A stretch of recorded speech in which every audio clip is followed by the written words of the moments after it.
Hey everyone, good morning. Good morning all.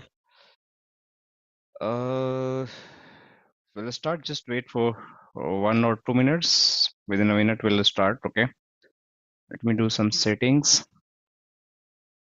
Good morning, Tanmay. Good morning, everyone. So I just muted for everyone for next 10 to 12 minutes. I'll open the unmute for just for security reason. So later I'll unmute. So meanwhile, if you guys have anything, so you can put in your chat. So let me. Okay. All good. All good. All right.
Okay, I hope my screen is visible. Can anyone put me yes in a chat so I can understand my screen is visible? Can someone just say yes, it's visible in a chat? All right. Thanks, Sandeep. Thanks, Rajesh. All right. So welcome you all and very good morning and good afternoon and good evening. I don't know from where you all are watching because live for today only, right? So we'll start, right? So welcome to you all in the GuiNet technology, and I'll be your instructor who's going to work throughout this Palo-Alto course because we already have the basic understanding about the Palo-Alto Firewall in the last week. So that was a very short session that we concluded within the 1.5 hour. But now we are going to do the deep dive because we are going to start learning the Palo-Alto Firewall. So probably we'll try to cover a few more basic concepts today, and then we'll start with the packet flow as well because very important. So we'll try to cover how the packet flow and one of the packet life cycle is going to happen throughout the firewall. So if the firewall is going to process any packets, so what is the all life cycle is going to inside of the firewall. So these all life cycle, like how the all advanced thing is going to happen throughout the firewalls, right? And how different content inspection, application identification, slow path, fast path, right? And the L2 to L4 processing, SSL proxy, IPsec encryption, decryptions, applications behavior, and then how again packet is going to forward it to the egress interface. So we'll cover this part because it's a part of the agenda of this session, and you can see this is the first module agenda that where we have to understand the flow logic, and before that we also have to understand what is a single pass architecture. That is the key thing about the Palo Alto firewall. So this also we have to understand. So these things are basically theoretical, but trust me, these are the one of the key thing every Palo Alto network engineer must know. And note my word, if you not comfortable with this architecture of this Palo Alto, you are going to suffer a lot in this Palo Alto interview process, right? So people will definitely ask this question. 100% they will ask this question: what is a flow logic? What is single pass architecture? And whatever the question they are going to ask, but this question must be touched, right? So you should know about this.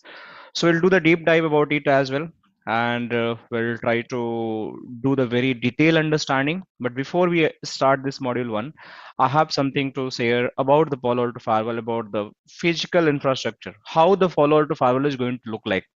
So because it's the like the online sessions and online conversation we are doing here, so we don't have any physical firewall to show you, but exactly with the help of the images and some other reference document, I'll try to show you how basically firewall is going to look like physically, and what all options we have in that physically firewall available, right? And how basically you have to visualize the physical firewall, and then we'll try to understand different model of the physical firewalls, right? And because already we have done the discussion about certification and the course content, we'll try to understand, right, also.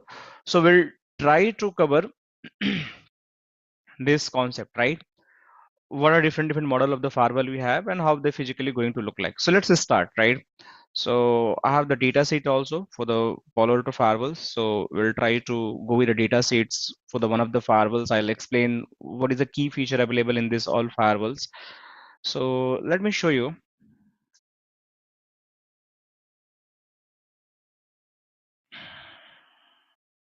right? So if I'm going in the image, so I can open any of the firewalls. So these firewall come with the different models, right?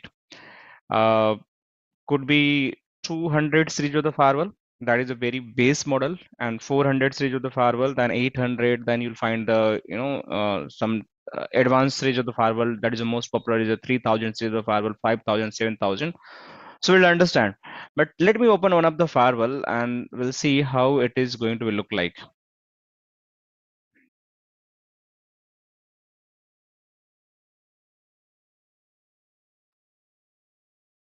So let's suppose you are the security engineer and you have to do something related to the firewall. So how you are going to visualize, like, let's suppose you are working in the SOC, Security Operations Center, and someone asks you, hey, you have to do some firewall replacement. So you are in the remote location, but still you should have the very good idea how you can instruct to the local engineer, that is a field engineer who available on the site, so he can easily understand the requirement, and based on the requirement he can do the steps, right? So for that, you should have the very good visualization of the firewall. Although it is not physically available in front of you, but you can understand how my port is going to look like on the firewall and which type of port is going to be used for the what purpose of the requirement, right? Because we having a different kind of the ports on the available in the firewalls. You can see. So this is how this firewall is going to look like. So this is the 820 model of the firewall, and I can say this is the mid range of the firewall. Basically, it is going to be used for the if you're having the like the mid range branch office, right? Small branch offices. So that firewall is recommended. Even if you're having the colo locations for small application hosting, you can use that, right? But if you are having the data center kind of the environment, very big location where thousands of users are sitting, thousands of application or session they are going to use, so this firewall is not recommended, right? So I'll explain a little stage different model. We'll do the comparative analysis as well, which firewall is better where we can use. But for time being, let's just suppose engineer is on the site and you just have to replace the firewall. So what is the key thing you have to put in your mind? So the first thing, your firewall first be you know mount in the rack. So rack setting must be done, right? So and then second thing, you have to do the power supply, right? Third thing, you just have to connect the LAN cables. If any infra is connected to the LAN cable, so that is going to connect on the LAN cables, right? If anything connecting to the WAN, right? So LAN is going to be used for the different requirement. It's LAN, that could be your DMG zone, that could be your trust zone, that could be your any in zone. It could be the different name, but they are basically LAN because they are connecting your different area of the network, right? So that is basically going to be a LAN. So that is a LAN. WAN who just going to connect the internet connections. If that is the cable is going to terminate via the ISP to the internet connection, that is also going to happen over the WAN connection. So these are basically key things we have. In addition of that, we having the HA connectivity as well. HA connectivity, and the fifth stage on this firewall, we having the management. So let me just management connectivity. So this few thing you just have to keep in your mind this sixth thing. Always you have to keep in mind, if you're not going to do this right things on your firewall, so probably you have growth struggles. So who is responsible to the rack setting? Because you are in the office, so you cannot do the rack settings.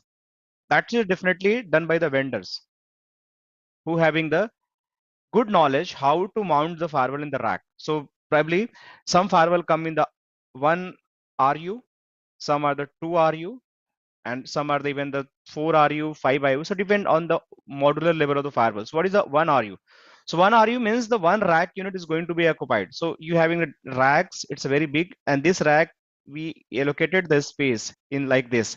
So this space is the 1 RU, means one device is going to put it here. But if you require 2 RU, so you just have to remove this one and you have to make the bigger space. Then your device is going to insert. If you require 3 RU, then you have to make this. So if you require this 8 RU, so you just have to occupy this all space. And this device is going to put in this particular area. So rack are designed in such way where you can easily remove the slots, and you can put the bigger hardware if it is going to be required, right? This is how rack unit is going to be used. So it is not your responsibility. You just have to learn the data center. I mean, learn the data sheet. How many rack unit is going to required for this model of the firewall? You have to tell to the vendor, say, I need to install this firewall. That much rack unit is going to be. I'll show you later stage in a data center about every firewall. What is the rack unit is going to be required? So you just have to tell, hey, my firewall is going to be used for that particular rack unit to just install it. So the rack setting is done by the vendors. That is a local vendor, on-site vendor, basically, right? He's going to power supply again. Then in this back planes, in back area, you will find the dual power supply. So dual power supply is going to be used. So what is the meaning of dual power supply? So dual power supply means one cable is going to connect from one power source, another cable is going to connect to another from the another power of source. So why dual power is going to be required? So in case my one power supply is going to fail for some reason, so I do have the backup power supply available, so my firewall will not go in the down state. So this is the key region. Every devices must be, which having the highly dependency, they must be dual power supply, because there is a high chance my power got failed. So how can I restore my power? So that is only possible if I have the dual power supply available from the different source of the power supply. So that is a power supply, right? So I hope it's clear to everyone. Now it's come to the LAN cable, where you have to put your more like uh, like your concentration to just make them correctly happen on the firewalls. So how it is going to be happen? So LAN cable, you can see here in this firewall, we having a lot of ports available. In this firewall, we having a lot of ports available. So which ports is going to be used for the LAN connections? I don't know, right? Even you don't know. So this is just going to base on your knowledge, right? Which I'm going to tell you. So you can see these ports are available for 1, 2, 3, 4, 5, 6, 7, 8, 9, 10, 11, 12, right? And these are some other ports also looks like for the LAN connection. But which ports I'll use? You can use this any of the ports, not these ports for the LAN connection. Any of the port you can use which is marked in the rectangle for the LAN connection. And these ports also can be used for the WAN connections. So which one I choose and why I choose? Because the port having a different design. So these are the copper port, means you can, connect the cable with the RJ45. These are the port, but these are the port which are the fiber ports. These are the ports with the fiber ports. So if you want to do the connectivity on these ports, you have to connect the SFP, and SFP basically going to use and connect the, just give me 1 minute, guys.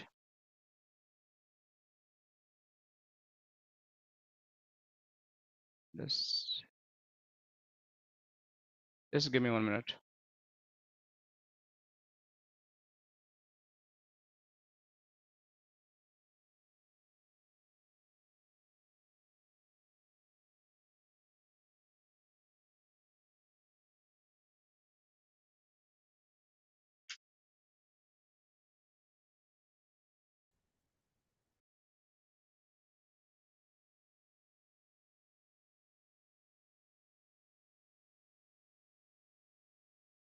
Okay, so I'm just going to log this meeting for some security reason. Okay, all right. So the meeting has been logged now.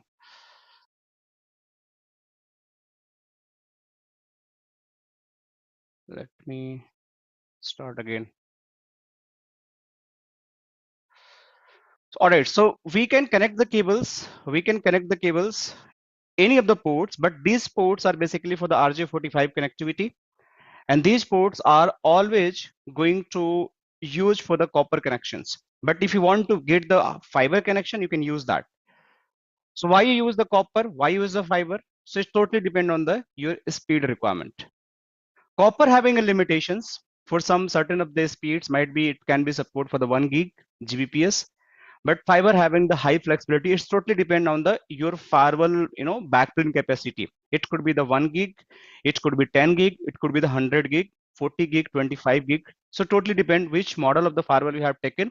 Accordingly you can connect the fibers with the help of the SAP, and then model is going to be support that much capacity during the data transmission between the source and destinations, right? So these ports are going to use for the LAN and WAN. So if you're having the higher port connectivity for the WAN, you can use the fiber. If you're having the higher connectivity for the LAN, you can use the fiber again. So these can be used for the LAN and WAN. Similarly, you can use for this LAN and this WAN. It's totally depend to you how basically you want to use it. But it is possible you can use that. So these ports basically used for the LAN. So you should know, being the network engineer and being sitting in the data center, or might be in the SOC environment or implementation or design engineer, architect engineer, you can instruct them based on your low level design LLD. Hey engineer, can you just connect the cable on this port 1 for the LAN and port 2 for the WAN? Based on your instructions, that engineer is going to be on-site engineer is going to connect the cables. So you should know which firewall I'm going to use and what is the port available on that firewall and which kind of the capacity they are going to support. So this is very important for you, for just make sure your ports are uh, wisely used for the LAN and WAN connectivity. So these are the 8 ports, and it could be the more ports if you're having the higher version of the firewall. Similarly, if I'm going for these ports, you can see these ports. So what is these ports? So HA ports, what is the use for the HA ports? So you can see there is a dedicated HA ports. So let's say suppose I have the 2 firewalls. This is the PA01 and I have the another firewall that is the PA02. So at the same site, at the same branch location, I can deploy these 2 firewall. This is my branch 1. In branch 1, we having the LAN connection. This LAN is going to use in this, and this is my the WAN connection, right? And from this firewall, I have the WAN connection. So why I deploy these 2 firewalls in the same location? Because some region my firewall goes down. Also have the dual supply on this 2 firewall, but device itself goes down. Then what is going to happen? My all LAN traffic is going to be lost here. All LAN traffic is going to be lost. Then how my communication is going to be happen from LAN to WAN? This is not possible if I have just a single firewall, because it's become a single point of failure, right? It's become single point of failure. So it's not possible to transmit the data from LAN to WAN or WAN to WAN vice versa. It's not possible. So what is the next way? So I can use the HA connections. HA means high ability. I can connect these 2 firewall logically together so that even my connection is going via this firewall and it's going to down for any region, my connection will switch on this firewall and that is still going to the WAN. So my user who is connected in the LAN, they are never going to be affected. They are never going to be affected. So this is how my LAN and WAN keep communicating. So this is only possible if you're having the HA ports. It could be dedicated hard-coded HA port. If there is no hard-coded HA ports, then what you can do, you can even use these ports as the HA ports. So I'll tell you how it can be used. But some firewall, advanced firewalls, it's always come with the HA ports. But if I don't want to use the HA port, still I have the luxury, I can use this HA ports. That is my normal interface, right? So this is also possible for me. So Pradeep is asking, but which mode it happen, the active or active passive? See, it is going to support both. In this course curriculum, I'm going to tell both of the mode which is going to support by the any vendor of the means any model of the firewall, active passive and active active, these all are going to be supported, so no need to worry about this all. So this is how HA ports is going to come in picture. Yes, Pradeep? Yeah, actually, I'm going to asking you that in both firewalls, active active and active passive. What we said the active passive. So it similarly, suppose one goes down and second one will be switch, or in active active second one all traffic will switch on second one. So Because in in the active active passive, active both work similarly, na? yes, active passive, the active firewall is going to carry on the traffic, and if it is going down, then passive will take the role in active passive, right? In active active, both firewall is going to be active. One is the active primary, one is the active secondary. At the same time, both firewall will forward the traffic. But in case my active primary goes down, my traffic is still all active primary traffic will shift to the active secondary. If active secondary goes down, still my traffic will shift to the active primary. All traffic or dedicated traffic only? All traffic. When all traffic means, see, let me explain in this way. Let's suppose I have a two LAN PC, right? PC A and PC B. So PC A traffic is going via the active one, right? And PC B going via the this passive one, means active secondary one. And let's suppose my this firewall goes down. So this A traffic will shift on the this active secondary one. That's all. B is still going there. You got it? Yeah. Yeah. All right. So this is how it is going to happen. Actually, hello, Yes. sir. Yeah. Yeah, actually, I wanted to just can you just bring on the diagram? Actually, you deleted it. Yeah. So, for example, this is HA. I'm new to firewall. So, if we are connecting these HA ports in between the two firewalls, so is it similar to VRRP what we are using? Because during the VRP we only connect the LAN ports, but these are separate ports other than the LAN ports, these HA ports. So I guess they are supposed to make both the firewalls in sync, is it? Yes. So yeah, complete your question, then I'll answer. So do we need to configure these firewalls separately, both of them, or if one can be configured, then it will automatically the configuration. I mean, you know what I'm trying to say. It will Yes. automatically sync with the PA2 or PA1. Yes. Yeah, definitely. That's a good question. So first of all, this HA is similar to the VRRP or HSRP, what you mentioned, right? So just make the high availability in a LAN segment. So the same concept is going to use here. This is the first thing, but it is little bit different than that. But still, the logic is going to just same to just make the high availability for the LAN. So LAN traffic never going to be backhaul in the LAN itself. It should be processed from the either primary or either secondary. Okay. The second question, if I'm going to configure one firewall, is it possible the same configuration is going to copy on the secondary firewall? The answer is exactly yes. But in case of the active passive, but not all the configuration. Even the all configuration is going to copy, means whatever you're doing to do the configuration of the active primary, it is active firewall, it is going to replicate on the secondary firewall, but not all the configuration except HA configuration. HA configuration means HA configuration you have to do manually for this firewall and this firewall. Rest all the configuration is going to sync automatically for the active passive. Similar thing you is, mean the policies and routing and all? yeah, policy, routing, NAT, whatever you're going to configure, that is going to replicate automatically. But in active, some interface related configuration, some NAT related configuration, you have to do the manually. Okay, so I'll show in the lab, okay, how it is going to happen. Because and one more question, sorry to interrupt. No problem. For example, if the LAN port goes down, I mean the primary LAN port goes down, yes, this connection goes down. So what will be the traffic flow? Will the traffic will be coming from the primary WAN and then via these HA links? These HA links would carry any traffic or not? No. So if this link goes down, your firewall is going to up. So there is another concept, you have to do the link monitoring.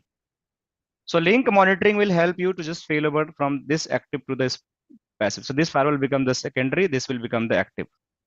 And all you mean traffic kind of tracking. You mean kind of tracking. Yeah, kind of tracking, like the VRRP will do the WAN tracking. So similarly, we are having the WAN tracking and the LAN tracking. So if Okay, any of okay, the interface is going down, it is going to be that is known as the link monitoring and path monitoring concept in the okay, okay, this, okay. right? Thank you. Sir All I right. Have one question. Yes, please, sir. हाँ जी sir. Sir ऐसा है, एक 3000 की firewall आती है, PA 3000, हाँ मेरे पास खुली हुई है, डेटा सेट रहा है. जिसके अंदर एक और पोर्ट आता है, जैसा कि आप HA के लिए कॉन्फ़िगरेशन बता रहे थे, तो मैं थोड़ा सा और शेयर करना चाहूंगा.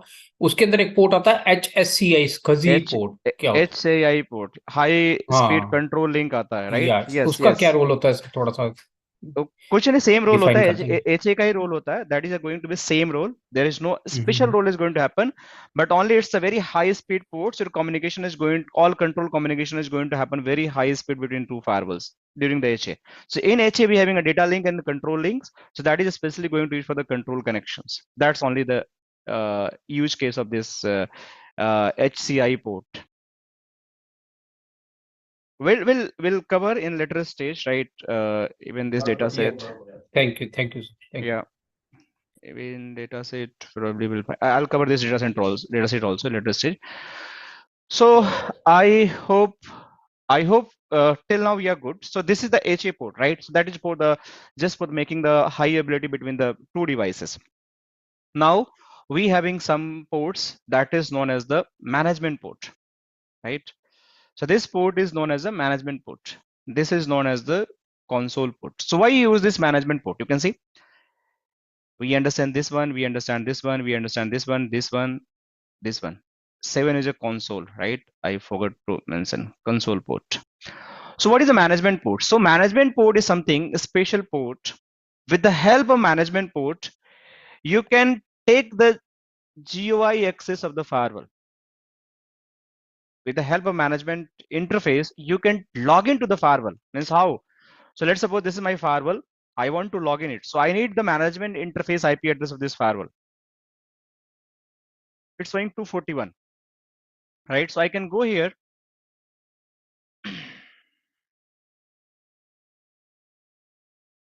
Let me log in. So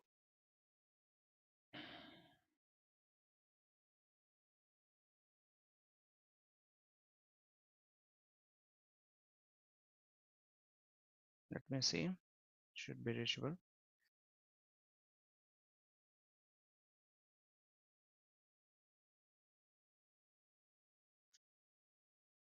It's 141 or 241. Let me check that. 241, right? Is it correct? Oh, it's not pinging.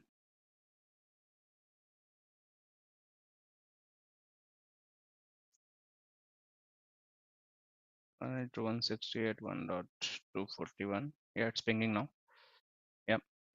So now you can log into the firewall. So this is my firewall, so I can log it.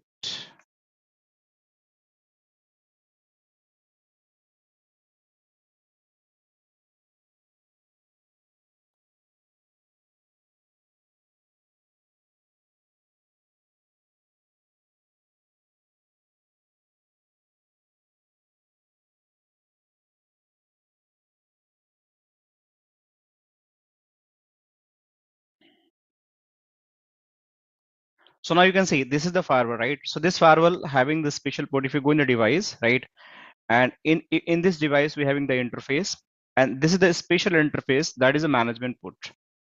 So you can always do the configuration in a management port. If you're having the GUI access, you can change the management interface configurations. By default, this management interface is taking the IP from the DHCP client. But if you want to make this static, you can define the IP address manually as it is. But right now it's taking from the DHCP. So I can basically get the IP address directly from the DHCP. So that's why here we have the management interface. By the help of the management interface, I can take the GUI access of the firewall. So right now I have taken the GUI access of the firewall and I can do all the configuration in the firewall. So I'll go and explain all the overview of this firewall, but for time being you can understand. So just log into the GUI access from the HTTPS browser. This is the browser base. You can see you just have to configure this management interface initially. If you are not going to configure this management interface, right, and still you want to log in this firewall, if you not want to configure via the console with this management interface, and still you want to log in this firewall, very first time when you have the new firewall, you can log in this firewall. How? You just have to connect your PC or laptop. NIC card must be come with the RJ45 cable, and that need to be connected in this port. Once you have connected this port having the hard coded IP address 192.168.1.1, this IP is going to be hard coded available during the manufacturing. So you just have to put IP address from the same series on your PC, that is 192.168.1.2 or any IP address from same range /24. Once you do that, you able to ping from this IP to this IP, because on this management interface by default ping is allowed, HTTPS is allowed, and HTTP is allowed. SSH is allowed. Sorry, SSH is allowed. You can see here by default these services are allowed on the management interface. Any firewall, if you just purchase, if you just go and want to log in by default, so see these ping, HTTPS and SSH, three services are by default allowed. By default, even you want to disallow, you can disallow manually. You want to now allow telnet, HTTP, that can be do manually. This is also possible, but how this is how it can be possible. So I can go on the firewall and means I can go in my computer, I can go in the browser, and just I have to do this HTTP, this IP address, and I can able to take the GUI access of the firewall, and I can do the rest basic configuration of my firewall. This can be easily done. There is no problem is going to be happen. So this is your management, just GUI access. And first time access, you just have to log in via the hard-coded IP address, and rest configuration you can do the initial setup of the firewall configuration. All right. What is a console connection? So console connection is just for the, again, for initial configuration. I'll show very initial day zero configuration, how it can be done, day zero configuration, and let's start with that. If you have the very brand new firewall, and even you don't want to go with the GUI, and you want to set up your online IP address, management IP address for your local area network, you can take the console access of the firewall via the console cable. So console cable is going to be connected from this port one side, another side your laptop is going to connect it on this console cable, and by connecting this console cable all together, you can just complete the configuration of the firewall. So this is how you can take the cable connected for the console and management. Now this is a USB cable. Why use for USB cable? USB cable is just for anything you want to copy from USB to this firewall, like the iOS, any license, any kind of the other files, capture, you can do that, and vice versa, you can do that. Anything you want to just copy from firewall to USB, that is also possible. You can just transfer in a USB and it can be done. Another C type of the console available, that console is also going to be used to just connect the firewall, but with the help of the C type cable, right? You charging your mobile, C type cables are available in the market. So you can use this C type cable, and you can just do this all kind of the console related work. And after that, we having some kind of the LED states. You can see here. So in this LED states, you can see we having the power, we having the status, we having the fans, we having the HA, we having the alarm, we having a temporary. Sorry, temperature, not temporary. So temperature. So this could be the amber, right? This could be the red. This could be the green. These three color of the LED will be there. So if it is all are green, that means everything is okay. No need to worry. If amber, there is some warning. You have to take some action. If red, that is something wrong and you have to fix it. So this is the meaning of this red. So you just have to ask sometime, hey, can you just check if some firewall is going to slow, right? For some reason. So you can ask, can you just check the LED status of the firewall? Might be that there is a high temperature of the firewall. Might be. So that's why this is not behaving correctly. So you have to check your air condition, right? To just make them cool down. Then it is going to be start working, because brain is going to be hang if there is no right cooling is going to happen to the devices. That's why data center devices always depend on the cooling system, good cooling systems. If something is like failover not happening for some reasons, you can ask, can you check the HA? What is happening in the HA? Is it showing red, amber? If somehow you don't having the access of the firewall, you can just ask these questions. You can ask about the alarms. You can ask for the, can you check the power supply? Can you check the status? overall firewall, how health look like. So this is how all 7 things you have to keep in your mind while configuring or onboarding any of the new firewalls. Any question this about the physical architecture of the firewall? This is basically physical architecture of the firewall. We can think about it.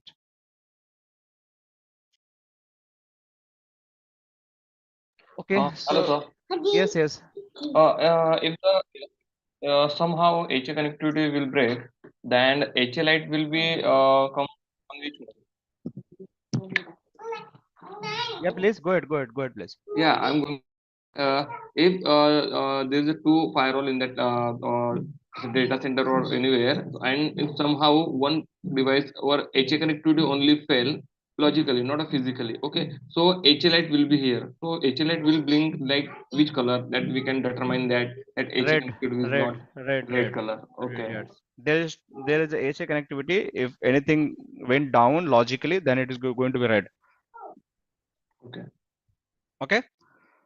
So moving next, we understand about this physical architecture. Now understand about the what are the models available in the market about the Palo-Alto firewalls. Let me see. I have few questions. Dhirendra, you should be able to unmute. You could unmute. Let me do that. Dhirendra, you can unmute. I just ask you to unmute. You able to do that, Dhirendra? Hello, Dhirendra. You are unmute, Dhirendra. You can ask question.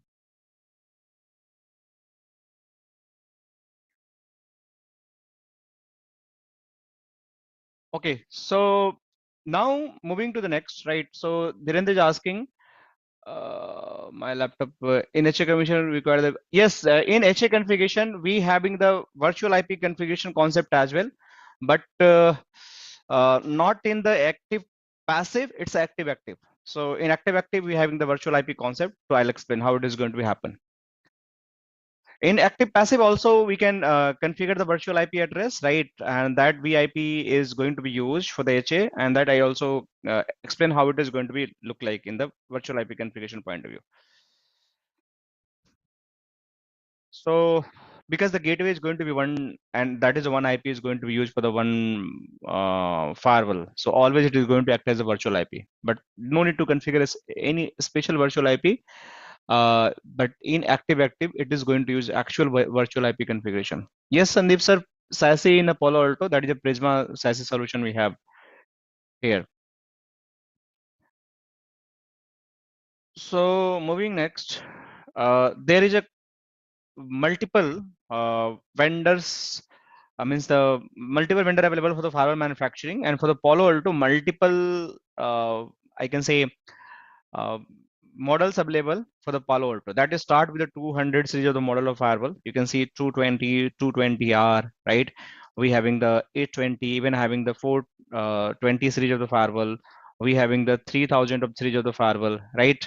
We having, you can see, we having that 5000 of series of the firewall. We having a 7000 series of firewall. That is, you can see modular chassis level of the firewall. That is going to be used for the data center or high complex scenario.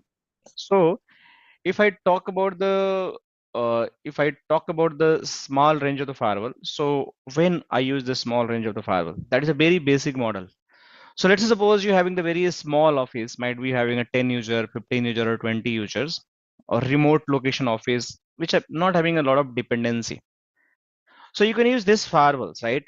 Because this firewall is a very base model of the firewall, and it can support some basic your requirement. And what is this requirement? I'm just going to explain. So in this requirement, you can see, although I'll show the very deep dive of the data sheet of this firewall. So if you want to learn what can this firewall do in terms of the security, in terms of the advanced threat preventions, in terms of the SD-WAN solutions, in terms of the your IPsec tunnels, and etc., that is going to be deep dive cover in the data set. So I'll show one of the data set for the firewalls, and similarly you can refer available data set available on the Google, and you can always download and you can read it about that. So here it is talking about the maximum throughput of this firewall if app ID is enabled, means application identification is enabled. You can get maximum throughput is a 500 Mbps. You can get maximum throughput for threat prevention is a 150 Mbps. You can get maximum throughput for the IPsec tunnel is 100 Mbps. You can get maximum number of session is 64,000. You can get maximum session per second, that is a 4,200. You can get maximum IPsec tunnel interface, that is a 250. You can get maximum virtual router. Within the firewall, you can create the 3 maximum routers. You can create the maximum 15 security zone, and you can create maximum 250 policies. So this is the key highlight about this firewall. So if you're having a 250 plus policy requirement, this firewall is not suitable for you. If you want to create 5 virtual router, this firewall is not suitable for you. If you want to create more than 15, 20 security zone, this firewall is not suitable for you. If you want to get IPsec tunnel speed is 500 Mbps, this firewall is not suitable for you. Understand? So you have to understand your requirement. What is my organization requirement? How many users are going to be, how many session is going to be expected, and based on that, you have to wisely choose your firewalls. So if I move to the next firewall, which is the 820, this figure are going to be multiplied. Question, sir. Yes. How can we count how many number of sessions are running at the present? So you can just run one command, right? So you just have to go in the CLI and you just have to run the command like 192.168.1.241. Right now there is no session, but I'm showing the command. So you can check it if you want to check how many session. So there is a command you can see here.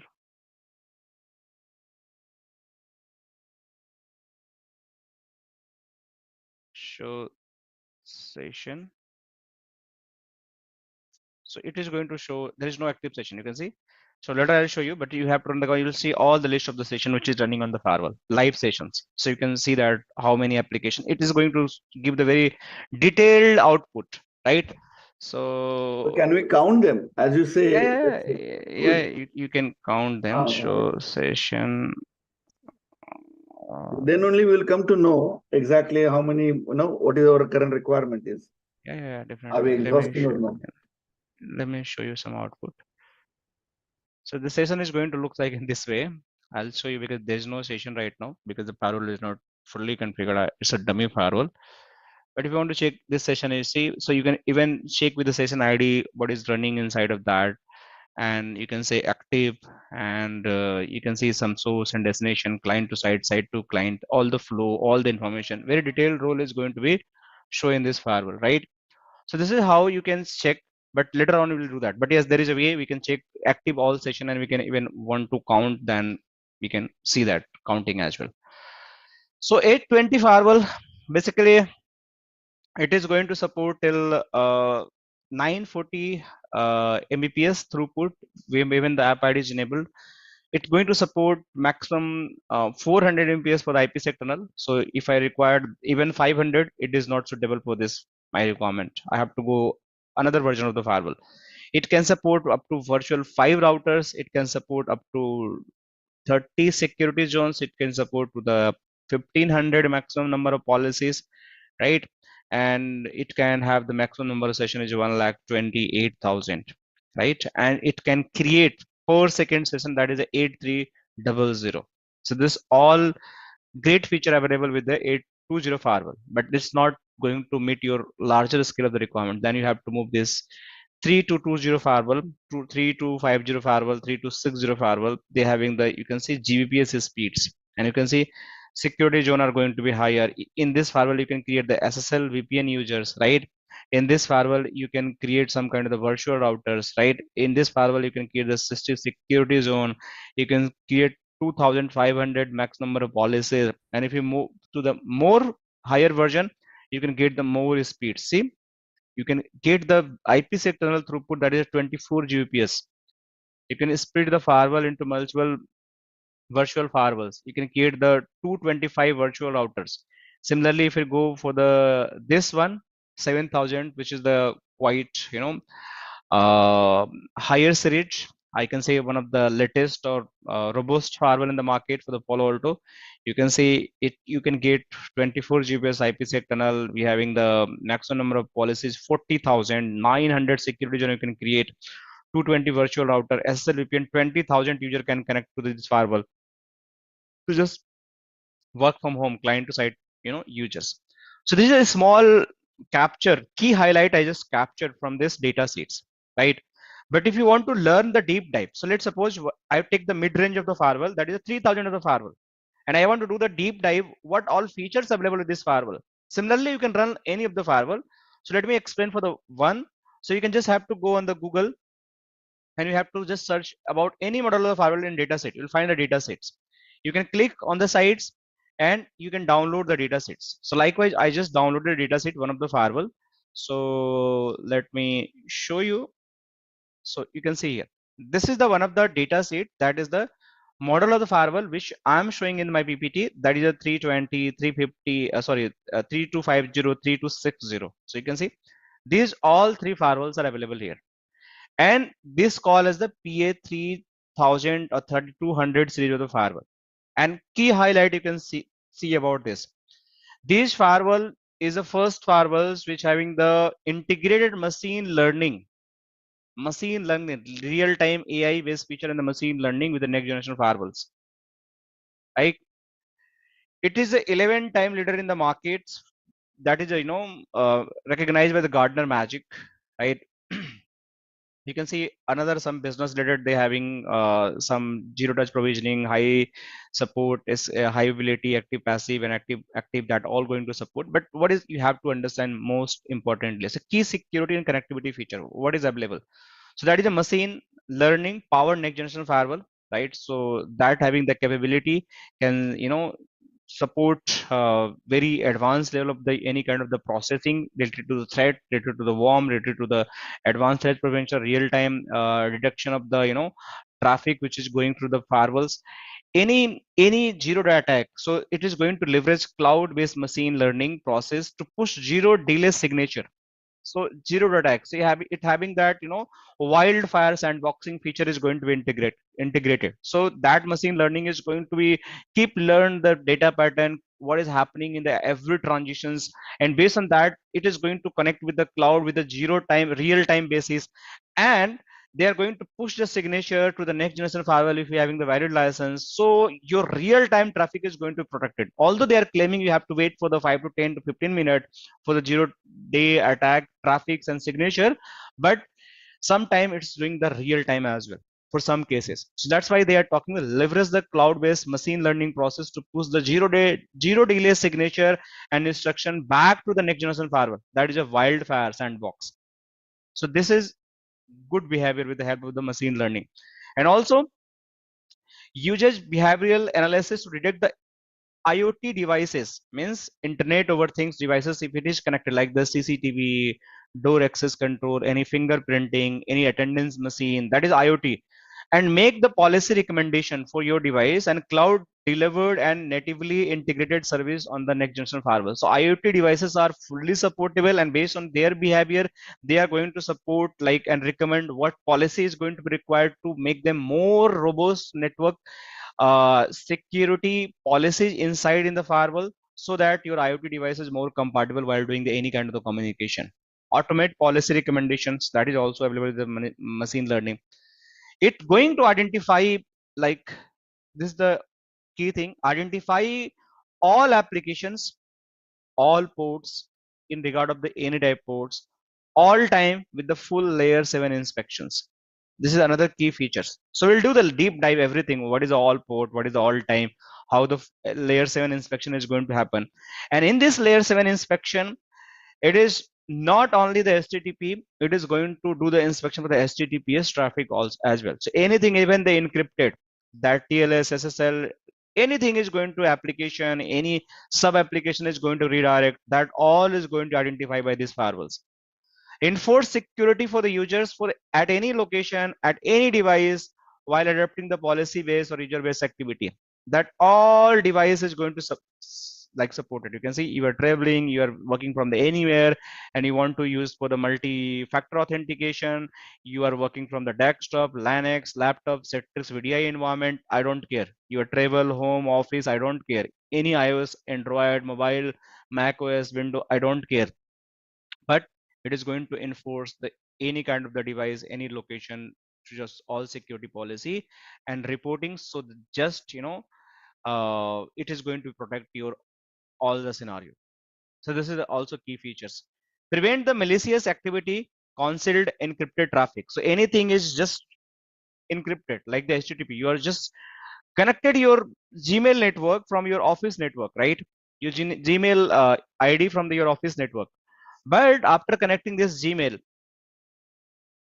sometime you have to go and upload some confidential data on your Gmail, and your firewall is doing the some kind of the SSL decryption, right? Then you are going to be cached, right? The firewall is going to identify you, and based on their identification of the firewall, they are going to look what you are sending, and even they're going to block you. So that is all malicious data leak, any kind of the virus, any kind of vulnerability, that all is going to cover from this particular firewall point of view. Offer centralized management and the visibility, that is a panorama. So anything you want to do the centralized for all firewall management, single pane of glass, that is also possible. Maximize your security, invest and prevent the business disruption for the IOPs, right? So these are the next generation of firewall for the business point of view. So that detect and prevent the advanced threat and the cloud delivered security that we already discussed. Also, it support the SDWAN solution. So if you want to use the SDWAN solution, this firewall is also going to support, right? So if your data processing, data capability is fine, you can leverage this firewall and you can support the SDWAN solution as well, right? It also support unique approach for processing the packet, a single pass architecture, which is our first module, which is going to start, right? What is single pass architecture? So this is also going to cover, right? And these are the performance and capability. You can see these are the speed we just discussed, new session per second, virtual system, this all discussed. This information I can refer and I can put it in my slide. You can just read out from there also. What else? Networking series. If you want to do networking, it can be support. This firewall can be deployed in the layer 2 mode, layer 3 mode, tap mode, virtual wire mode, and these are all are the in our syllabus. You can see layer 2, layer 3, tap ward and uh, virtual wire. These all we are going to discuss in the lab, and we are going to deploy. So this all mode is going to be used for this firewall. Interface mode. Routing, we are going to cover OSPF, policy-based forwarding, triple PO, all is going to support. Multicast is going to support, BGP is going to support, RIP is going to support, static route is going to support. So this firewall is, if you are going to use multicast, environment, that is also going to be supported. SD-WAN, it is going to support, that is a path quality measurement, jitter, loss, latency, right? Initial path selection, that is a policy-based forwarding. Dynamic path change, that is going to support it. IPv6 also going to support in the all modes, right? You can select, you can see Slack is going to be supported at IPv6 concept, right? Features app ID, user ID, content ID, wildfire, SL decryption with the all layer 2, layer 3, tap mode, virtual or transmode mode, even the IPv6 is going to be supported. So that is also compatible. IPsec, NSL, VPN, that all is going to support it. This encryption, this authentication, Google Protect, you can going to support secure access over the IPsec, NSL tunnels using the Google Protect. That also going to be created, because this firewall also, you can see, if you want to send the traffic, means you want to connect the client to site VPN, that having the also license, you can see you can connect the 1002 for users. So if your organization is using this firewall and your this much user is working from home, that can be catered, right? But even you having the more than that engineers, so either you have to find the another firewall or you have to upgrade this. But the maximum 1002 for user is going to be supported from the work from home user. VLANs is going to support all tagging, aggregation interface is going to support, LSCP is going to support, NAT is going to support dynamic, static, port, pat NAT, right? Destination NAT, all is going to be supported, right? High ability, active passive, HA clustering, these all are going to path monitoring, interface monitoring, right? I just explained these all are going to support it. Zero trust provisioning, that all is going to support it. And you can see about the hardware interface input and output. So in this firewall, you can get the 1 gig interface with the SAP. You can get the 10 gig interface also with the SAP, right? Here also 1 gig and 10 gig interface on these firewalls. And these are the coppers. You can see 100 MPS, 10 MPS, and 1000 MPS, right? So this is 1 gig port also in the copper. So copper is also supported. 12 port is there, right? 4 port for the SCP is also there. And the management, you can see these are the management that is going to be supported RJ45 and the fiber everything. These are the storage capacity, 240 GPs SSD is going to be used, right? Power supply, you can see dual power supply, redundant dual power supply. Max BTU per hour is 891, right? Input voltage, they are talking about the max power consumption. So these are the like key features. You can see safety, MI, every certificate environment. So these are data sets. If you want to learn about any data sets, you can just go and Google and download this data set and you can learn about it. So this is how firewall architecture is going to look like. So any firewall architecture you want to understand, you can just first refer the content what I'm explaining, and then after you can just go and learn about it, right? So any question, guys, still here? Anything want to ask? Else I'll move to the next topic, and that is the stateful versus stateless firewall.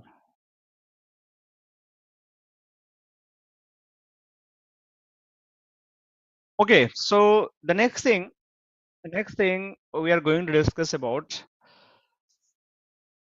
we having a two type of the firewall, right? One is the stateless firewall and one is the stateful firewall. Because we understand the architecture of the firewall, we understand of the different model of the firewall, we go with the one of the data set of the firewalls, right? Now let's suppose I have the firewall. It could be any model. It could be my Palo-Alto firewall, right? Palo firewall. It could be the FortiGate firewall. Might be I have the Cisco firewall or Checkpoint firewall. These all comes under the next generation firewall. So in next generation firewall, we have the concept that is a stateful firewall. But prior the next generation firewall, right? Prior the next generation firewall, we having the concept that is the stateless firewall. That's the stateless firewall. That is known as the legacy firewall. That firewall basically known as the stateless firewall, and this is known as a stateful firewall. This is our new firewall. That is my next gen firewall, which also known as stateful firewall. So this is the key difference we have. So any new firewalls which is coming in the market, they always known as the stateful firewall. But any old firewall which was using in the market, some customer might be using, but I have very less seen the customer is still using the stateless firewall, because all upgraded their firewall to stateful. So if I have this stateless firewall, they having some limitations, but in a stateful firewall we having the some good advantage. So let me draw one of the packet and you can understand what I'm trying to say. So let's suppose this is one of packet. This packet having the multiple information. Let me write it here.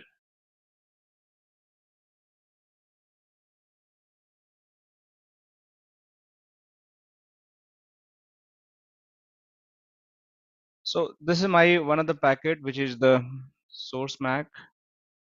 This is a destination MAC. This is source IP, destination IP, source port, destination port, right? We having the application. We having some other field like the URL. We having some device, right? We having some user, right? And then we having few more field also. We have data, which is known as the payload. This is my one packet, and in this packet we can classify in this way. I can just write it here. This is my layer 2 packet. This is my layer 3 packet. This is my layer 4 packet, right? This is my layer 7 packet. Application is also going to be layer 7. And these are the URL, device, limit, additional features, and there is a data payload. So if the packet is going to process with the legacy firewall, what information is going to be verified? What information is going to be verified? So if this packet, one packet is going to process, let's suppose this is my firewall, but this firewall is old firewall, that is known legacy firewall, right? So this firewall, once receive this packet, it is just going to check few things. What is going to check? This firewall can be check layer 2 information, can be check layer 3 information, and can check the layer 4 informations. That's all. Means it can be check the MAC address, it can check the IP address, and it can check the port numbers. Apart from these three information, it's not going to check what is the application, what is the URL, what is the device, what is the user, what is the content they are sending. Nothing is going to be checked by this legacy firewall unless or until you are just going to upgrade your solution with some different third-party tool integrations, or you are just going to upgrade with the next generation firewall. This is not going to be supported. So this is stateful firewall basically is going to do more inspection in compared to stateless firewall. So if the same packet is going to be processed with the stateful firewall, let's suppose I have another firewall here. Let's suppose this is another firewall, new firewall, and this firewall is the new firewall, and this is the stateful firewall. So this firewall is not just limited going to check the layer 2 layer. It is going to check the layer 2. Let me layer 3, right? It can check the layer 4. It can check the layer 7. It can check the user. It can check the URL. It can check the device. I'll show what this means. These all new term. And then finally, it can also check the payload, like what information you are sending, means the data. So everything is going to be inspected. Everything is going to be inspected. The entire information which is available in the firewall, that all is going to be inspected by the stateful firewall. This is the key difference we should know. If I compare to stateless versus the stateful firewall, right? So two things we understand: the old firewall and new firewall. Old firewall just limited with the limited capability L2, L3, L4, but new firewall can do that lot of things. So this is the one thing we just had to understand. What is the next thing? If this packet is going to be processed, if the packet is going to be processed with the old firewall, right? What old firewall is going to do with this packet? This user want to reach the internet. So before it can cross their firewall, being you security engineer, you have to create the ACL rule. And in this ACL rule, you have to tell this user needs to talk to the Google should be allowed. If it is not allowed, means the IP address is not allowed, then this is not going to reach to the Google. The port is not allowed, that is not going to be used to Google. So ACL is going to call this all information, and based on that information, your packet is going to be processed, and based on the processing, your communication is going to happen to the internet. But one of the key problem here means if this user first time going to internet, then it is come to the ACL check and go to the internet. If it is coming to the second time, it again come to the firewall, come to the ACL and go to the internet. Third time it will come again to the ACL and go to the internet. 4 times means whatever you want to go on the internet, whatever time you want to go in the internet, it always come and check the ACL access control list, and if say yes it is allowed, then it will go to the internet. There is no way once time it can check and go to the internet. There is no way. It always have to go on destination. After going on a destination, it will go into a process. It is going to the internet. But if I have the stateful firewall, let me just delete this. This behavior is going to be changed. Although this PC want to go on the internet, this PC want to go on the Google. So being a security engineer, you have to define here again ACL, but this ACL rename as the policy. This ACL rename as a policy. We cannot say the ACL. We can call it as the policy. ACL replace as the policy because this policy having the granular, criteria to inspect the packet, but ACL having a limited criteria to inspect the packet. So ACL replace the packet. ACL replaced with the policy. So what is going to happen? This user want to talk the internet. Definitely the very first packet when come to the internet, it come to the firewall. Firewall send to the policy table. Just think about policy table is here. This is the state table. What I'm going to say, this just think of this is the ACL or policy table. This is the policy table. Like the policy rules is created. So my traffic is going to come from the user machine. Once my traffic come to the user machine to the firewall going to check the policy and then it is allowed. If it is allowed, then it will go to the destination. If it is not allowed, then it is going to block. But when the packets, if it is allowed and my packet is processed to destination very first time, when the same user want to go on the same destination at the second time, then it is never going to check the ACL. The packet will directly go here. Why? Because when the first time packets check the policy, they create the state table. They maintain the state table that is similar to the cache table, right? And in the cache table, they know this particular source and destination is always going to be allowed. So my traffic is going without checking this policy rule, it keep going to the destination automatically. So this is how it is going to be happen in terms of the stateful firewall. So stateful firewall just going to maintain some kind of context, states cache, and based on that state and cache, the processing is going to be keep fast to any destination whenever they want to go that. All right. So this is my stateful firewall and stateless firewall. So that's why here it is written a definition. You can read it out. In a stateful versus a stateless firewall, stateless firewall work by treating each packet as an isolated unit. Stateful firewall work by maintaining the context, right, about the active session and use the state information to speed the packet processing. Means stateless firewall always going to treat every packet as isolated unit and always going to check the ACLs whenever the traffic is going to land. But in a stateful, the first time going to be have the checks. Second time they are going to create one of the context, cassette table, state table, and the second time always going to process the packet directly by referring the state table, which is the quite faster. Session table is going to be created, state table is going to be created. The meaning is same. That's why your speed is going to be processed fastly, and that's why they are talking. In the stateless state, each packet is isolated. It does not relate to the connection state. But in a stateful, we have to create the state and always going to check the state information to speed of the processing. Based on the information in the packet header, it is going to process the packet based on the flow. Means once the flow is state is going to be created, that is going to process the packet. It's the low filtering decision, very memory and CPU utilization very low, right? And it's a high because they have to do a lot of processing. Security low because you're just doing the little bit checks, but in the high because you're doing a lot of checks here.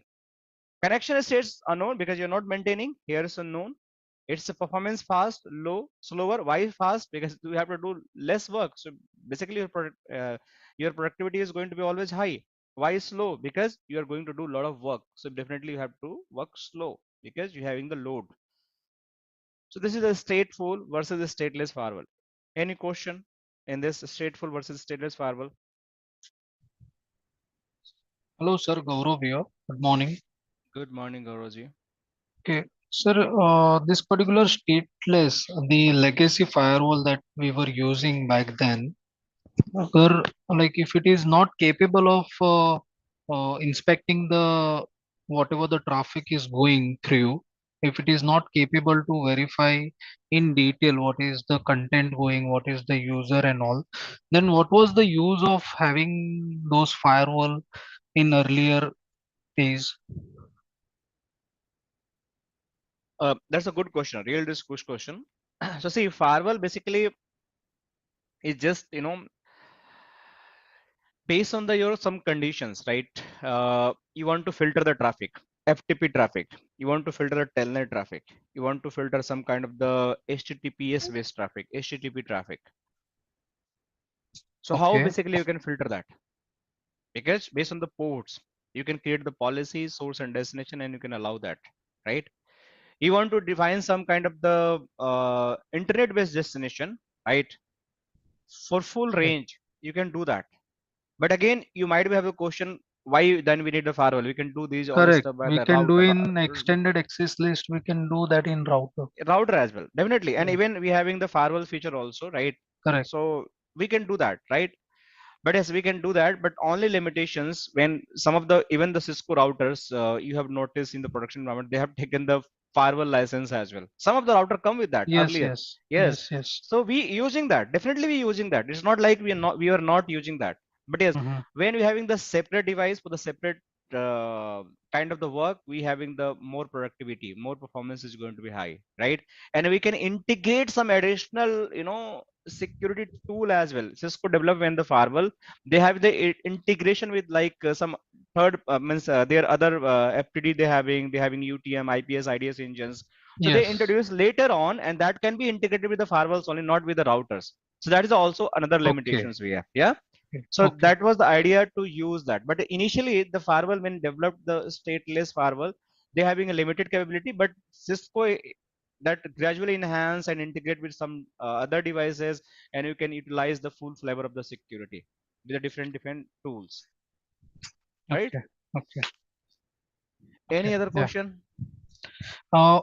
In this particular stateful firewall, when firewall is capable of maintaining the cache table, it may, I mean, it creates a kind of table wherein it does not require to check the traffic again to the policy. So that cache table, does it have any timeline that it will remember the flow for 1 hour, 2 hour, or for 24 hour, or for life? Yes. We having the predefined. Let me show you. That's again a good question. So let me show you where is my firewall. I'll log in somewhere to firewall where it is. I'll log into the firewall.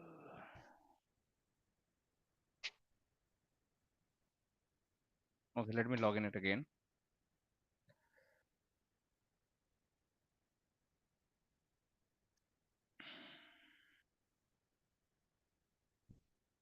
So, oh,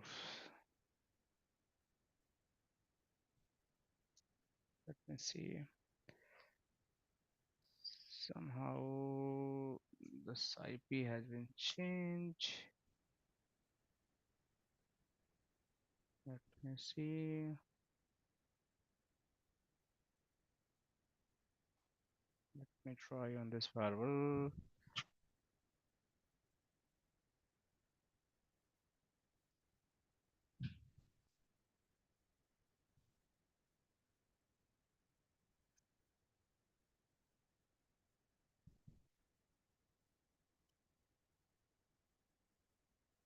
Let me show you.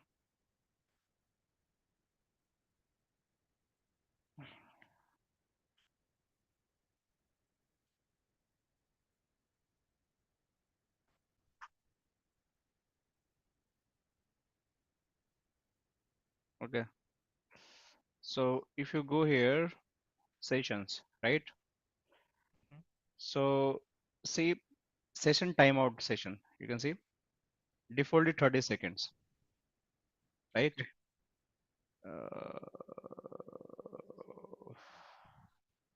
I believe.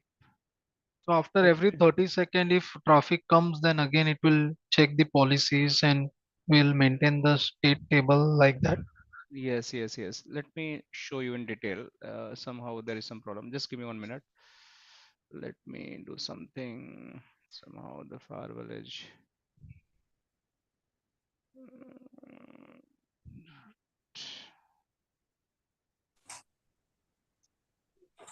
Let me stop some devices.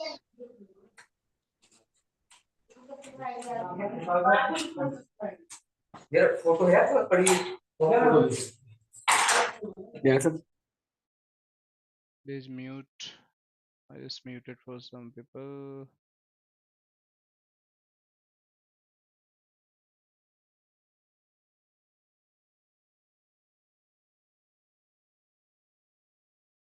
Meanwhile, any other question apart from this? Because meanwhile, I'm just trying to log into the firewall to just show the live how this TCP UDP session timeout value is created by default. We can increase that. Anyone have stateful versus stateless? Any question available in your mind?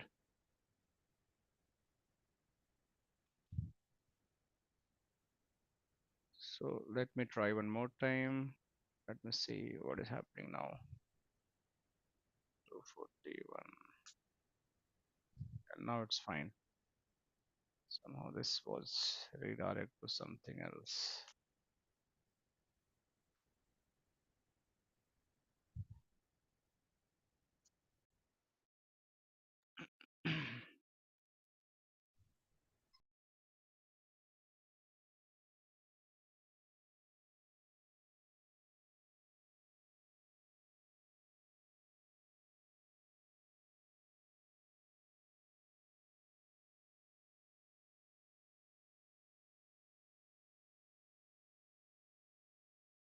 Okay, so I'm here in the new firewall, and in this firewall we have this options. We can go in the sessions, right? And in this session we're having this default values, right? So even I want to change, so TCP wait timeout, right? 15 second, TCP half close second. These all are the default sessions available. But if you want to increase for some reason, you can increase and decrease as well, right? But these are default session timeout. So let me show you if you want to read about it, about the session timeout.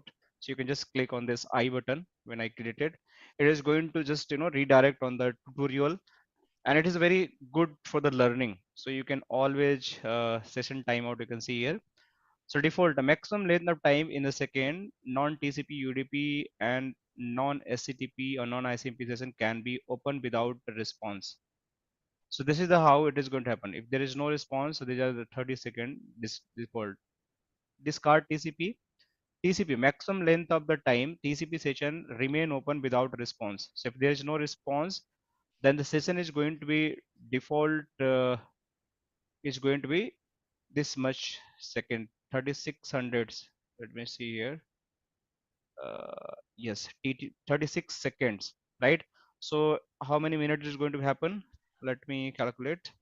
So most of the session is going to be TCP. So this is going to be 3600 divided by 60. So 60 minutes it is going to be there. So this is the maximum setting. So if any TCP session is going to be created and you are not going to respond till 1 hour, right? Then still the session will be there till 1 hour, right? Yes, And yes. if it is going to be reinitiated any TCP session, then it is going to be follow the same session. If there is no till 1 hour session, then it is going to be discarded. So this is a TCP. Similarly, if you have the UDP, so maximum length of time the second UDP session remain open without UDP response. So UDP is quite faster, right? So it's a default 30 seconds only. So these type of the only connections. Maximum TCP we do that. So technically default any session timeout that is 30 second, that is a non-TCP, non-UDP. But if you want to send the TCP, that is a 60 minute, and if you want to send the UDP, that is a 30 seconds. That's the correct answer for your question. That's why I wanted to show you. Okay. Yes. Thank you. All right. So that's all about the our stateful versus stateless firewall. Hello, sir. Yes, Yeah, please. one question. Just as we talk about as we talk about legacy firewalls, so are these available right now, or these are obsolete now? I mean, Technically they are are we talking about? Are we talking of them as a hardware, or yes, hardware. We're talking about the hardware. So, I mean, are they available right now as well, or they are obsolete? Technically, If it's obsolete in the from market, but some customer which having the hardware, they don't want to upgrade, so they can keep so do their we have their. any examples for them? Because you have given me examples for you've given us examples for next gen. Hmm. So are these same? These are the same vendors which were earlier Yes, yes, making. yes, yes. They are same vendor. They are same vendors. Like Okay. Cisco having the very legacy kind of the firewall available. Cisco ASA model of the firewall. Earlier, before next generation, they keep using the Cisco ASA firewalls, and still some customer might be using, but I have not seen last 6 to 7 years because they all upgraded their security infrastructure because that legacy one is not capable to cater the modern security requirement. Mhm. So I can say it's obsolete from the market because the security requirement is quite high, quite demanding nowadays, Mhm. and we must have something which is capable to cater those all requirements. That's a next generation firewall. So, I mean, maybe the small industries Yes, or yes, small small companies may industry, be using them. yes, everywhere it is using that. So, one more thing, just like in ACL, when we configure an ACL on router, we usually also put statement for the return traffic as well, right? Mm-hmm. So, was this also in or the case in the legacy as well? Because we're talking about ACL here. When we Yes, talk about legacy. ACL and policy. So if you having this initiator, right, and this is a responder. So if this want to talk to the destination, so you just have to put the source and destination to allow. So when the traffic is going to hit the firewall, the traffic is going to allow, and a response automatically going to reach to this device. But this want to talk again to this, then again we have to require the reverse ACL. Similar in the reverse policy as well. The same concept is Okay. going to be used, Okay. right? Okay, so let's start, right? So we'll cover next 30 minutes more, right? So let me start with the packet flow. So I believe we cover everything about the basic concept. So let's start with the single pass architecture we'll cover tomorrow. So let's start with the flow logic. How this flow logic is going to happen for the any firewalls, I mean not any firewall, that is Cisco firewall, the Palo-Alto firewall, when the packet is going to receive from the firewall. So we having this packet flow, right? And this packet flow, we having a lot of information. Yes, there the ACL also come under the stateless firewall, not a stateful. ACL always come in the stateless, not a stateful.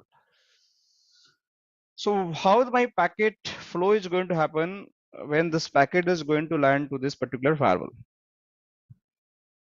And what is the life cycle of this packet is going to happen? So let me draw something. So let's suppose this is my firewall, right? And this is my firewall. This firewall having one of the interface, this one. This might be you having the ETS 0 by 0, and this is might be you having the interface which name is the ETS 0 by 1. One of the LAN devices connected, just think about this way. This is one of the PC directly connected on from this. That is a PC A, right? This want to talk with one of the server which is connected here. So just think about it. This is server. So this is my server. This PC must be having some IP address. Just think about 10.10.10.10/24. This server also having some IP address. We can think about this which is having the IP 172.16.10.10/24. Right. So when this PC want to talk to this server, so the traffic is going to come from this PC to this firewall. So when the traffic is coming from this PC to this firewall, and through interface the traffic is going to land to the firewall, that interface basically known as your ingress interface. Ingress interface. We can say this is the input packet, in packet interface, receive receive packet, anything we can call this. So this is the our interface where the packet is going to be, your packet is going to be come from the any of the device, and that is going to receive from the firewall. That is your ingress interface. The packet is going to stay for some period of time, right? Like think about, this is one of the packet which is created by this PC. This is one of the packet. This packet come, and it is going to stay for some certain point of time inside of the firewall, right? And then this packet, probably it is going to take two action. It is going to stay for certain time of the inside of the firewall, that is known as the firewall stage, right? Means firewall stage of the packet. While going in the firewall stage, there could be two stage also going to happen. Either the packet is going to drop within the firewall, or could be transmit from the firewall. So when it is going to be transmit, and it is going to use some interface to transmit, that interface known as egress interface. Egress interface. It can also known as the transmit packet. It can also send out packet, right? Anything you can see that. So input, output, transmit, right? It is, you just have to understand in this communication. So you can see this is my ingress stage where the packet is landing to the firewall, and in this between we having a bigger blocks which is known as the firewall stage, or it could be the drop stage as well. So these all bigger blocks can be process the packet throughout the packet is going to stay inside the firewall, or might be they can drop the packet. You can see some everywhere, discard packet, discard packet, discard packet we have. So there is a process, it can be discarded, or might be it is going to be finally there is no discarded, then finally packet is going to forward it to destination, that is going to use the egress interface. So I hope you guys understand this concept. What is a firewall stage? What is a drop stage? What is the ingress interface? And what is the egress interface? Clear? So let's just suppose when this packet receive, send the packet from this PC, and it is going to receive on this firewall. What is going to happen first time with this packet when firewall receive on this interface? What is going to happen first case? So this firewall is going to do multiple things. This firewall is going to do multiple things. They are going to check what is the, because this packet having the multiple information, I explained, right? This packet having the multiple information. Let me write it again. This packet having the layer 2 information, that is a MAC address, right? Sorry. This packet having the layer 3 information, that is IP address. This packet having the layer 4 information, that is a port number. This packet having the layer 7 information, that is application, and few more user device, and then finally you having a data. So this is the packet, right? So this packet having a lot of information. So they are going to just extract the information based on the what is the MAC address, what is the IP address, and what is the port number. Based on three informations, they are going to do some action. So while extracting this information, they also figure out what is the interface from where this packet I received. What is the interface from where I received this packet? So might be my interface is this one, or could be different one. So they have to collect the interface information.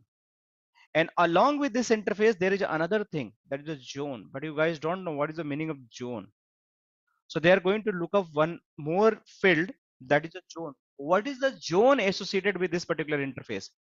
So for time being, you just understand every interface which is going to configure the IP address or the VLANs, or might be I'm going to use the tap mode or vwire mode, except the HA. Any of the interface we are going to create on the firewall, all interface must be associated with the zone. Without zone, interface is not going to be come in service except HA ports, right? So for time being, you understand there will be a zone information is going to use. I'll explain later state what is a zone. Okay, then you come to know what is the use case of the zone here. And then it is also going to check in this packet, do you have any kind of the fragmentation so that I can do the IP reassembly as well. So what is the fragmentation and reassembly concept? So fragmentation is like any interface of the device which is going to receive the packet, maximum they having a transmission unit, that is a MTU, that is a 1500. They can receive the packet till 1500, but might be the packet size is a 1600. So what is going to happen? This packet is not going to be received or carried by this interface. So might be this packet is going to be dropped, right? So you have to enable the fragmentation so that this device can fragment this packet and make this packet as the smaller than 1500. So this packet can be received and further can be processed. So when another device is going to receive this packet, so this original packet was 1600 size, but they are come in the two packet with the 800 and 800. So now it's a two packet and you're doing the fragmentation by the first device. So you just have to, if you want to just understand, because server is connected behind it. So you just have to do the reassembly so that original packet size is created and sent to the server. So that's the reassembly is going to be happen. So in case I have the fragmentation from some side of the backend, I need to do the reassembly, and after doing the reassembly, I can just process the packet for the next step. So this is how this all ingress information is going to be used when the packet is going to receive. So layer 2, layer 3, layer 4, and layers interface in zone, and then the reassembly is going to be used. Then after it is moved to the next stage, and while moving in the next stage, this is going to check whether this packet having any error which I received. The packet which I received, which I extracted the layer 2, layer 3, and layer 4, this packet is valid or invalid. So how it is going to check the errors? If there is an error, then definitely the packet is going to be discarded. It never going to be processed inside of the firewall for further actions. If this packet having the any error, it is never going to send to the firewall for the further actions. It is always going to be discarded. So how this error is going to be determined? What is the criteria? So let me show you the criteria, how the error is going to be defined. So we having a lot of criteria here. Based on that, we can define the error. So the error could be happen if the header type is mismatched. My IP header is mismatched in the package. That IP header is the fixed IPv4 or IPv6, but somehow it's a mismatch. Then it can be version is going to be mismatched. Then it can be,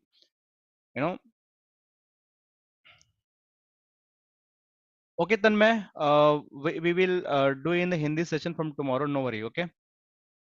कल से हिंदी में कर लेंगे, कोई दिक्कत की बात नहीं. No worry, right? हम इसको हिंदी में कर लेंगे.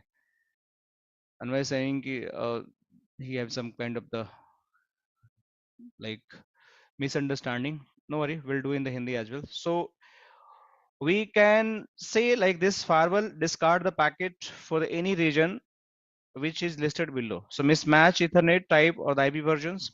अगर हमारे पास IP version and the any kind of the Ethernet frame is going to mismatch, that can be mismatched. So that can be discarded. Truncated header, IP header. So there is 32 bits of the packets inside of the IP header, but somehow this is truncated for the any region. Any short of the packet length then can be also discarded. IP protocol number 0, that is also discarded. TTL value 0, there must be TTL value is like some 1, 2, or 5 or 10. It's not be 0. That packet also going to be discarded. Land attack, ping update, Martin IP address. So Martin IP address is something which is the IP address which is not a valid IP address. So let's suppose I just write IP address for this one, this. So this looks like the IP address, but this is the valid IP address. No, it's not valid IP address. It's not belong to our any earth, any universe.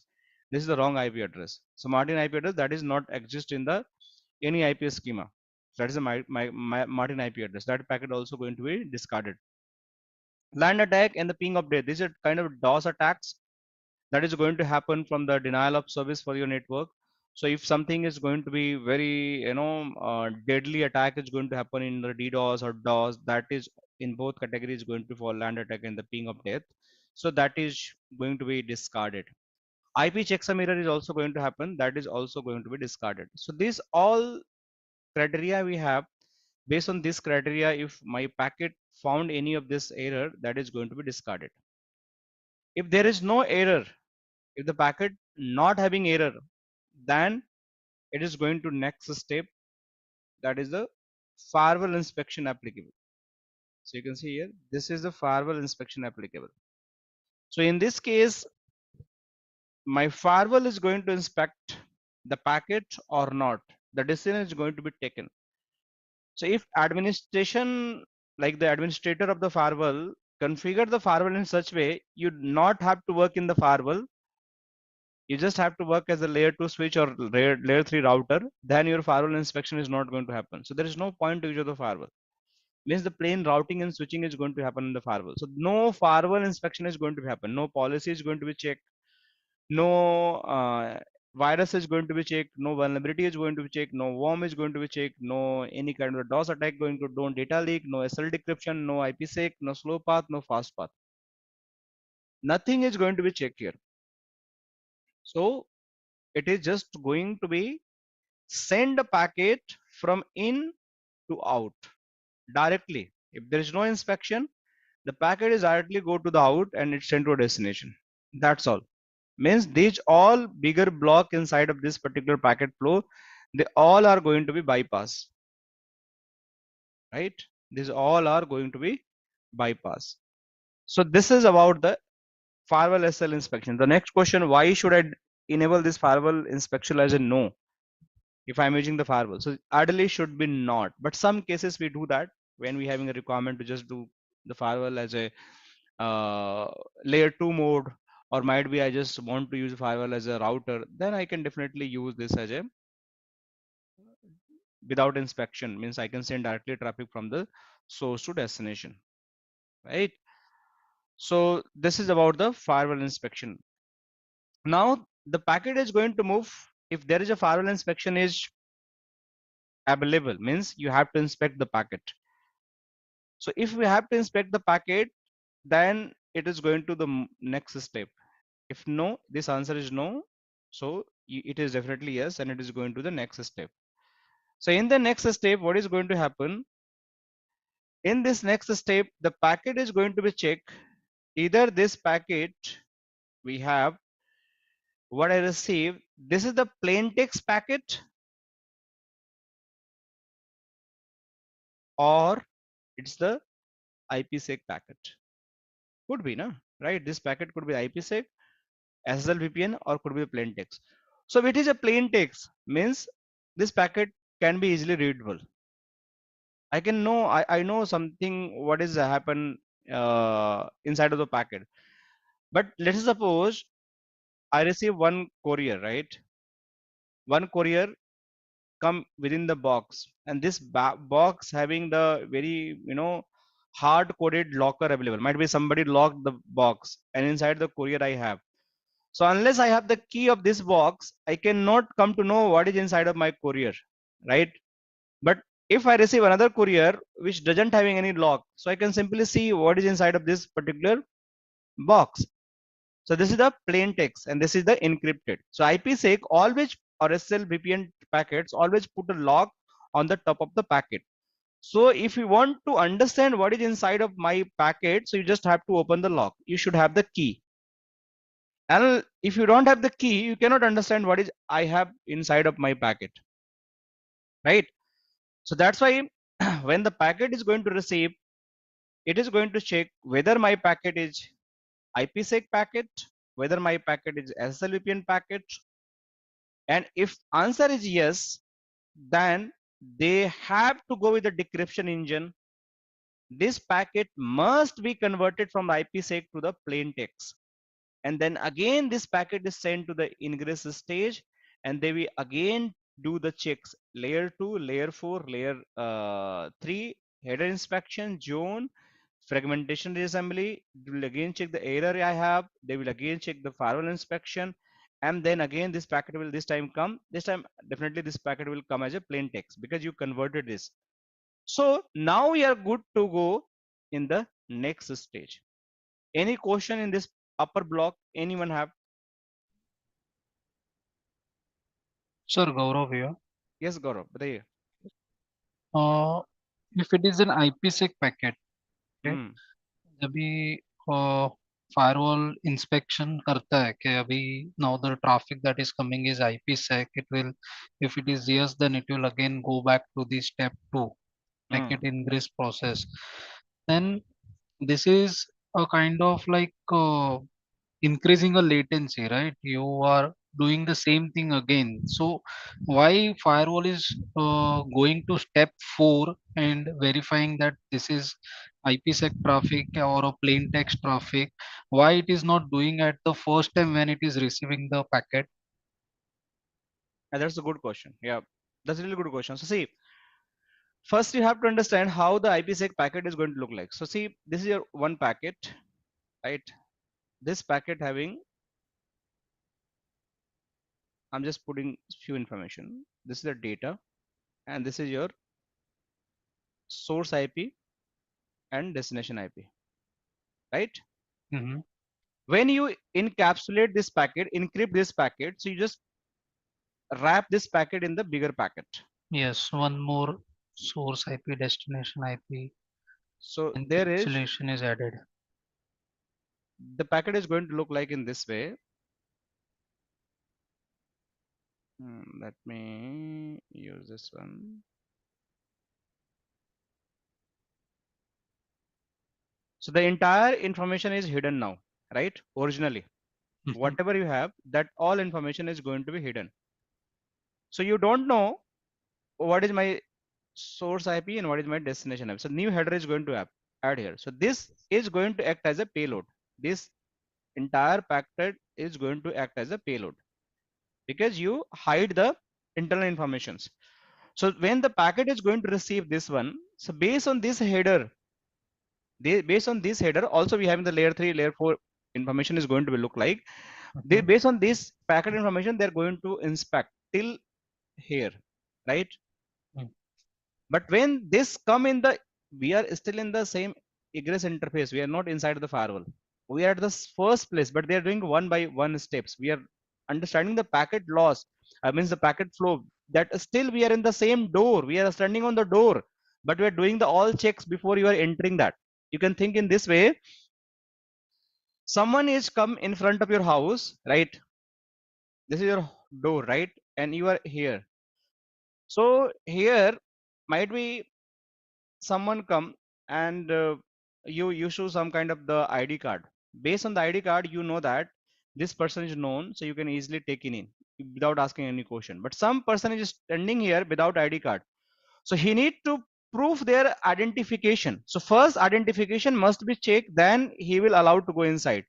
The same thing, you are doing the 2 3 things at the same time.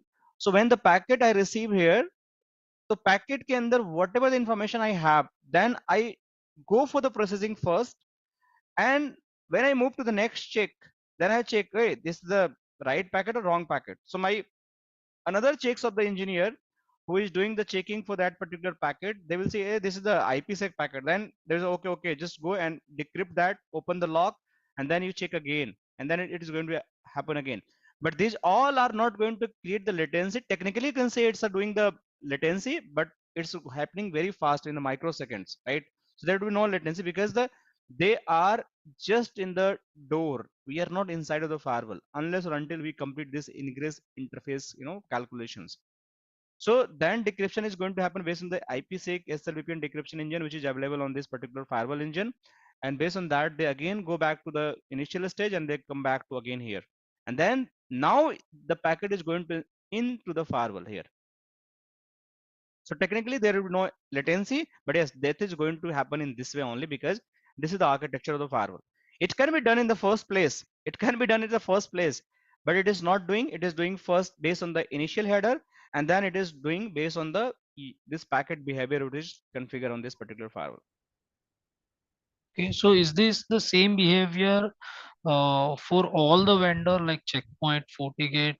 No, no, Oh, no. Different vendor having a different packet flow. This is just for the Palo Alto. We cannot say every vendor following the same thing. No, it's not like that.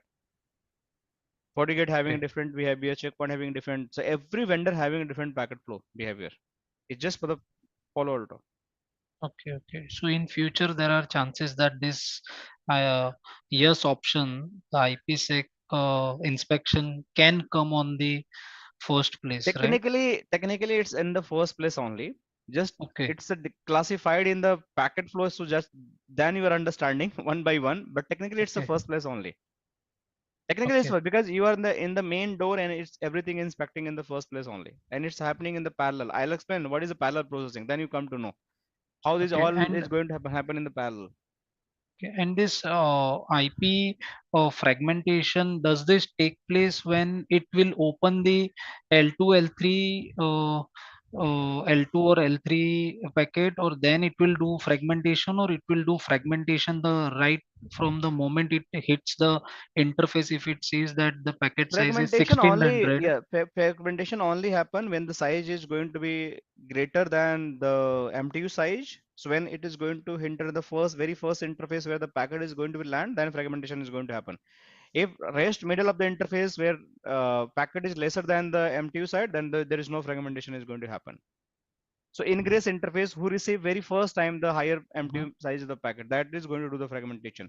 If that device having the fragmentation capability. So that interface first it will read the L2, L3 information, or first it will do the fragmentation and then it will read the L2, L3. How it will? Fragmentation is going to happen, then it is going to read the informations. Without fragmented, the packet is not going to understand by the device. Correct, correct, Yeah. correct. Okay, yeah. Thank you, thank you. All right. So let's conclude. We cannot complete it today. So let me. So can we do one thing? So I believe we are good till sir ingress मेरा एक stage. Question है Yes, yes. बताइए Madan ji. Sir जैसे increase stage में मेरा packet आता है Uh-huh. Encrypt form में तो क्या वो मेरा डिक्रिप्ट करके फिर से इनक्रिप्ट करेगा या आगे डायरेक्ट भेज देगा ओपन करके नहीं नहीं प्लेन डिक्रिप्ट टेक्स्ट में करेगा. That will understand in this stage. जब हमारा पैकेट ओके फॉरवर्डिंग आएगा तो ठीक है. और सेकंड से सर अगर मेरा इंक्रीज स्टेज में ही मेरा पैकेट ड्रॉप हो जाता है तो हाउ टू नो कैसे मैं पता करूंगा कि मेरा इंक्रीज स्टेज में ही मेरा पैकेट ड्रॉप हुआ है That's again good question. So इसके लिए हमें पैकेट कैप्चर लेना पड़ेगा और इस पैकेट कैप्चर में हमारे पास एक फीचर है that is known as the pre-praise match packet capturing. So अगर हमका पैकेट अगर ड्रॉप होता है इनग्रेस स्टेज में ही मतलब कि फायरवॉल पे हिट करने से पहले ही मतलब हिट करते ही ड्रॉप हो जा रहा है and still you want to capture कि भाई हमारा कोई ऐसा तो नहीं प्रॉब्लम आ रहा है कि हमारी फायरवॉल के अंदर यहीं पे कोई दिक्कत है इंटरफेस पे कोई दिक्कत आ रही है मतलब यहाँ जी पे सर यहीं पे दिक्कत आ रही है so how we can do that so इसके लिए आपको अगर इसको कैप्चर करना है so it's not normal capture so इसके लिए आपको प्री प्रेज कैप्चर करना पड़ेगा आपको फायरवॉल से लेना पड़ेगा pre praise capture let me show you again so यहाँ पे आपको ये वाला कैप्चर करना पड़ेगा ये वाला या थैंक यू सर ठीक है ना so this is how it is going to happen So I believe we are good for today. So a lot of theory we have done discussion. So कल इसको हिंदी में करेंगे, no worry. So I'll see there is no English speaking person, right? So कल इससे हम इसको हिंदी में करेंगे and we'll try to complete this packet flow tomorrow. कल जो packet flow complete करेंगे and इसके साथ हम लोग single pass with the parallel processing architecture पे करेंगे, right? Sir So good that's morning. all. Yes, Pritam sir कैसे हैं आप? यस मैं बहुत बढ़िया सर, आप कैसे हैं? मैं बढ़िया. कैसी जॉब चल रही है आपकी? ठीक ठाक चलिए सर, अभी ऑफिस ही जा रहा हूँ। ऑफिस जा रहे हैं? हाँ वो क्योंकि अभी ईयर एंड है तो पिछले 1.5 महीने से लगातार सैटरडे संडे कर रहा हूँ, चलो तो गुड इसी वजह से मैं एसडी बैन भी नहीं कर पाया था। तो हाँ हाँ अच्छा, मेरा क्वेश्चन बहुत सिली क्वेश्चन है हाँ बताइए. एक्चुअली। जैसे मेरा सिनेरियो है, मेरी एक छोटी सी कंपनी है, उसमें फायरवॉल लगी हुई है। मैंने ऑलरेडी एक आईपी की सीरीज दे रखी है डीएससीपी के थ्रू पूल बना के 192.168.5.0। तो अभी क्या हो गया, मेरा काम बढ़ा और अभी मेरे पास पहले 200 लोग पोस्ट थे, मेरे पास 300 लोग आ गए हैं। अभी मैं एक और डीएससीपी पूल बनाना चाह रहा हूँ विद अनदर आईपी एड्रेस, क्योंकि 254 से ज्यादा तो मैं आईपी दे नहीं सकता था उस वाली सीरीज में। तो सर इसको मैं कैसे एक अनदर पूल बनाऊं, और क्योंकि मैंने सबकी बैक बाइंडिंग भी कर रखी है अपने उसमें, तो मैं एक और डीएससीपी पूल बनाना चाह रहा हूँ विदाउट अफेक्ट और इम्पैक्ट मेरे पुराने वाले आईपी को, तो मेरा ठीक काम है भी ना कोई रुके और दिक्कत सब नहीं काम भी हो कोई जाए। बात नहीं. जैसे ये फायरवॉल आपका है, यहाँ पे आपका एक स्विच लगा होगा। जस्ट मैं आपको बता रहा हूँ, ये जो आपने पुल बनाया हो सकता है कि विलेन 10 के लिए बनाया हो आप, ठीक है। और ये पूरे 254 आपके इस पे कनेक्टेड है, ठीक है, क्लियर। विलेन 10 के अंदर, इस स्विच के अंदर। यस, ये स्विच अब तो अनमैनेजेबल है। ठीक है, अनमैनेजेबल है, लेकिन मैं बता रहा हूँ कि इसको आपको विलेन करना पड़ेगा, या फिर कोई हाँ, ना कोई विलेन, फायर हाँ वाले के अंदर। हाँ, मतलब कुछ भी कन्फिगर तो करना पड़ेगा ना स्विच पे एक्सटेंड करने के लिए, क्योंकि फायरवॉल पे तो इतने जी, यूजर कनेक्ट नहीं कर सकते, स्विच चाहिए चाहिए आपको। बिल्कुल सर, बिल्कुल आपको बिल्कुल आप एग्जैक्टली। 300 स्विच 300 यूजर करने हैं, तो आपको और भी नया स्विच चाहिए, क्योंकि इतना पोर्ट तो इस स्विच पे भी नहीं होगा, तो नया स्विच आपको कनेक्ट करना पड़ेगा। तो उस नए स्विच को आप बिल्कुल फायरवॉल बिल्कुल। से किसी एक पोर्ट से कनेक्ट करो, ठीक है, और उस पे आप विलेन 20 में डाल दो, ठीक है, विलेन 20 में डाल दो नहीं इसको। सर, सिनेरियो ये नहीं है। हाँ 4-5 स्विच लगे हुए हैं, 5-6 स्विच लगे हुए हैं, हाँ हाँ ठीक है। हाँ और वो स्विच आपस में कनेक्ट है, और वहां से एक अपलिंक आ रहा है फायरवॉल में लगा हुआ है। कोई बात नहीं, मैं आपका सिनेरियो को और सिंपलीफाई करता हूँ। जस्ट मान के चलो कि आपका, मैं आपको सिंपल सा एक टोपोलॉजी बताता हूँ कि ये स्विच है आपके, they are going to be in stack switch, ठीक है, मान के चलो, या स्टैक स्विच जी, होंगे या आपस में कनेक्टेड होंगे, कुछ भी, ठीक है, जिस मैं बना दे रहा हूँ, ठीक है, they all are the switch stack. अब इसके अंदर आपके पास 500 पोर्ट्स हैं पहले से, और एक अभी कनेक्टेड है ये फायरवॉल से, ठीक है ना। अब इस पे ऐसा आपने ही है। ये इंटरफेस कनेक्ट किया, और इसको आपको विलन 10 के थ्रू इस पे पूरा एक्सटेंड कर दिया है सब पे, राइट, विलन 10 के थ्रू आपने ठीक है। एक्सटेंड कर दिया है। अब इस पे आपके एक विलन है, और इस पे आपका पूरा आईपी सबनेट एग्जॉस्ट हो गया, और आपको एक और विलन चाहिए, विलन 20 आप इस स्विच पे बना दो, ठीक है, ठीक है। बना दिया। इस पोर्ट को मेक श्योर कि ट्रंक बना दो, इस पोर्ट को आप क्या करो, ट्रंक बना दो।